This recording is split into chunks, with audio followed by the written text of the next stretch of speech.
Hey everybody, Midwest Picker here. My name's Dave. I'm a part-time reseller, part-time YouTube content creator, full-time father, husband, registered nurse. I make these videos just to help out people new to reselling. So I'm going to tell you what I sold on eBay, and I'm going to tell you 4 things, and I'm adding a 5th thing, brand new to this channel.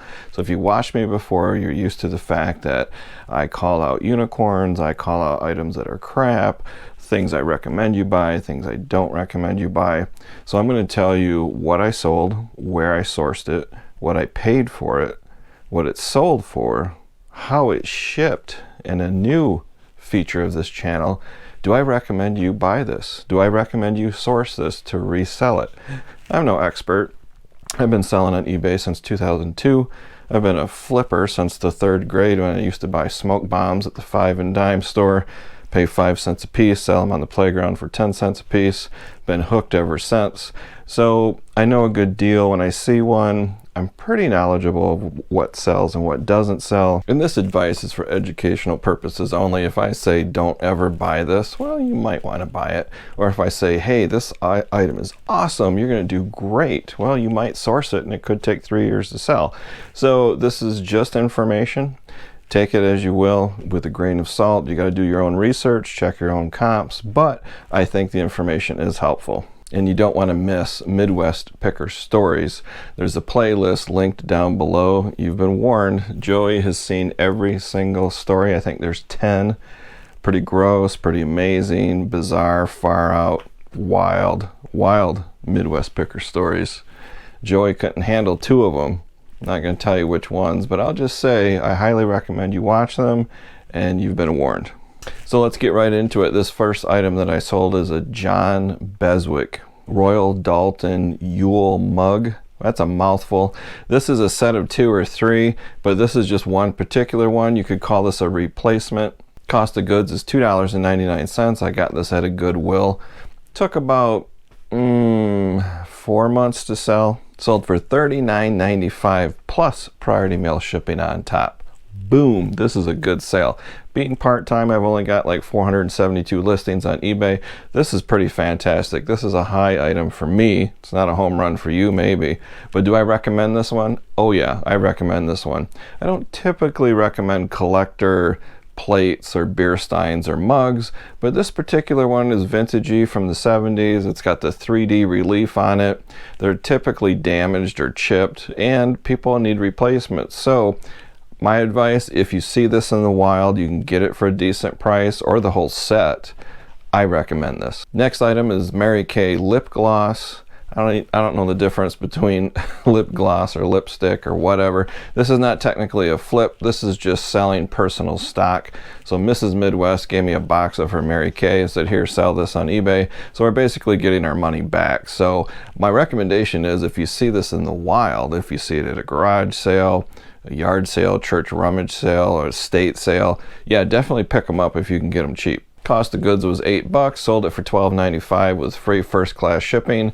Just want to get it out there, just want to break even and get our money back. Next item is Egyptine, I think I'm saying that right, Egyptine tobacco silk. This features Vanderbilt University. This thing is tiny. This is like 1 inch by 3 inch. If you don't know what tobacco silks are, it's basically literally what it is. It's just a piece of silk. It's like a little tiny swatch almost. Come in different sizes, but typically 1 by 3 or 2 by 4, not much bigger than that. The edges can get frayed. This one has a border on it, most of them don't, and they feature different things like flags of the world, different flowers, different animals, castles, things like that. These were included with either tobacco or cigarettes, and people collected them and liked them. This one's really old. This is circa 1910-ish. I got this from a YouTube auction. It was part of a lot of tobacco silks and other ephemera. I think my cost of goods is around $1. This one sold for $15.95, and I did this weird flat $3 first class shipping.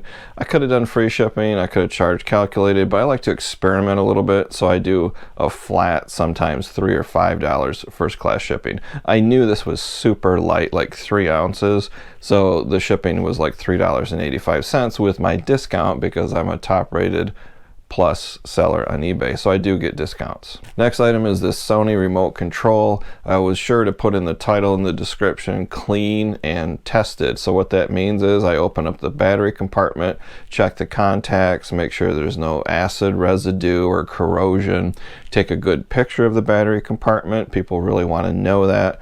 Testing is easy. You pretty much just aim it at your cell phone. You turn on your cell phone's video camera, and then you aim the remote at it with batteries in it, of course, and you just start mashing buttons, and the infrared signal will flash. And you can't see that with the naked eye, but you can pick it up on a typical video camera or a cell phone video camera. This is my personal item. The TV is long gone. I had that recycled, and I found this remote control. Cost of goods is $0. I had it listed for $12.95, but I took a best offer with free first class shipping because, again, it's fairly light and I just want to blow this out. I just want to get rid of it. Sometimes I just find things laying around the house, put them on eBay, and they sit there for 2 years. So then I either promote it or change the shipping to free if it's super lightweight. I just want to get rid of this low value inventory so I can focus and concentrate on higher value inventory, higher margins. So I'm trying to get away from this little nickel and dime type of stuff and just kind of blow them out and get rid of them. I almost forgot my own rule, my 5th or 6th feature. Do I recommend used remote controls? Kind of, not really. It depends on the remote control. This one was a Sony and it took a long time to sell. There's certain remote controls that are very valuable. Usually they're really big and some of them have an LCD screen on them. Yeah, kind of. If you can get them cheap, the battery compartment is clean. I'm talking like $1 or less. If you can get them, go ahead. Typically, I will pass on used remote controls. There's just not that big of a demand anymore.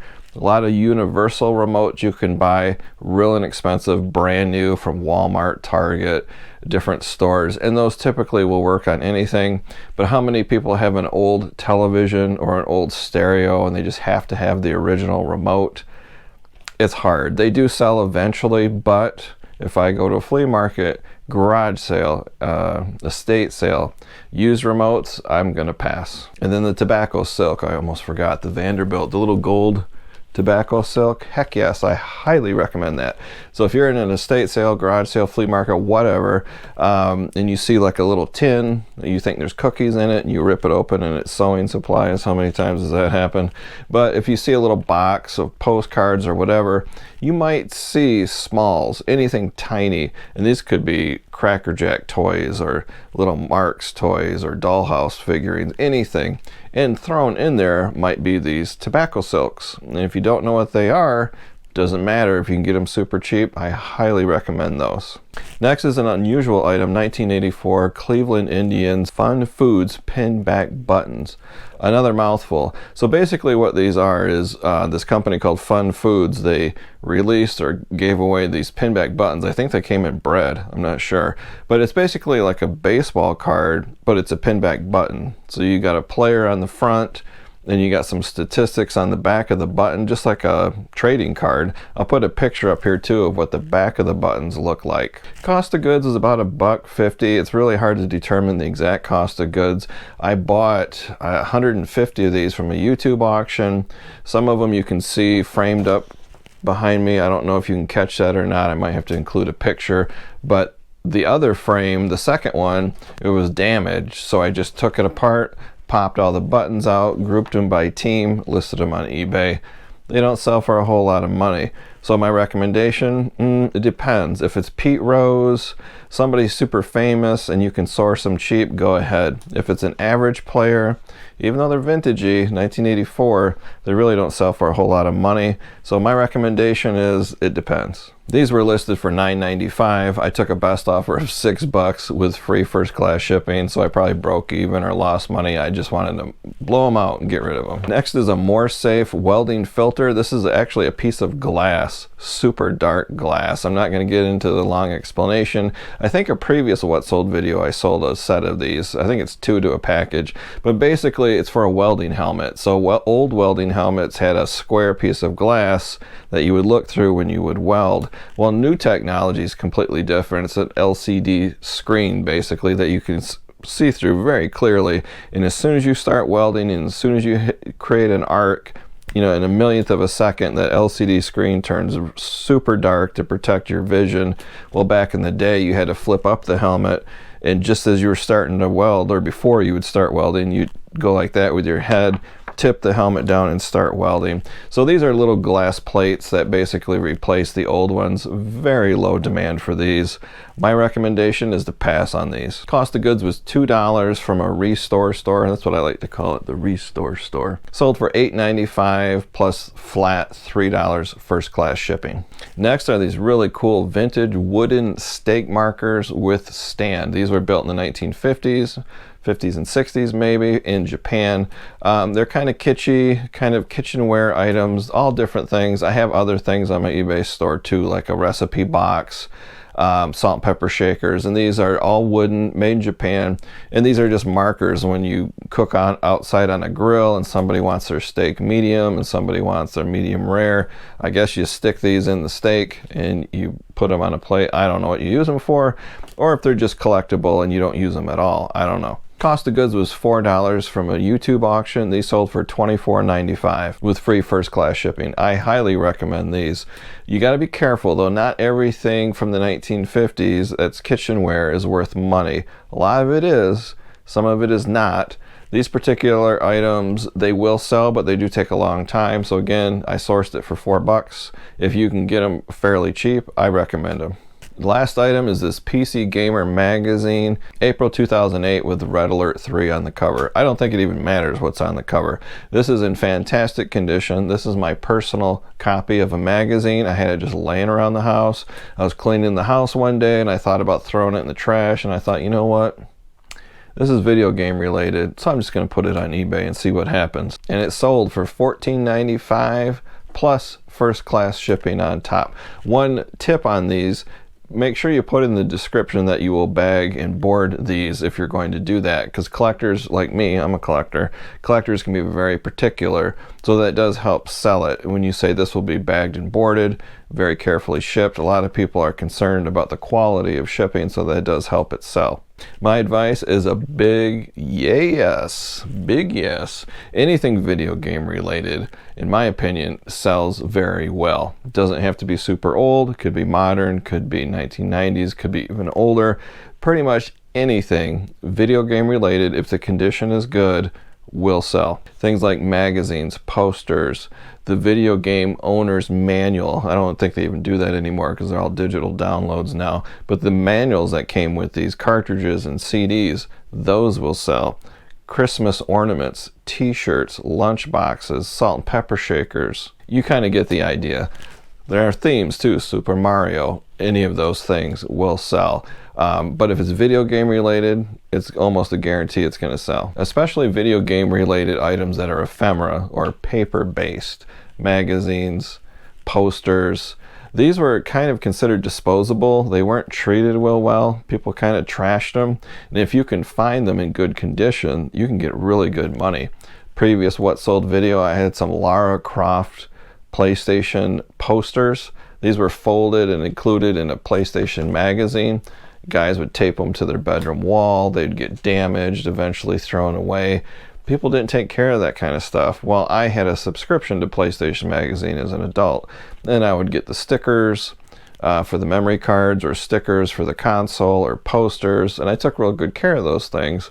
Well, cleaning the house one day, I found some of those Lara Croft posters, and boom, I sold them for good money. And they're basically disposable. So if you can find things video game related, especially items that historically were trashed, they can be worth a good amount of money. So that's the video, guys. I hope you enjoyed it. Please give it a thumbs up. If you know anybody that would find this video helpful, hit that share button, share it with another reseller. Joey says, have a good day. Enoch back there, I don't know if you can see him. He's my advisor. He says, thanks for watching. But that's it. Until next time, guys. See ya.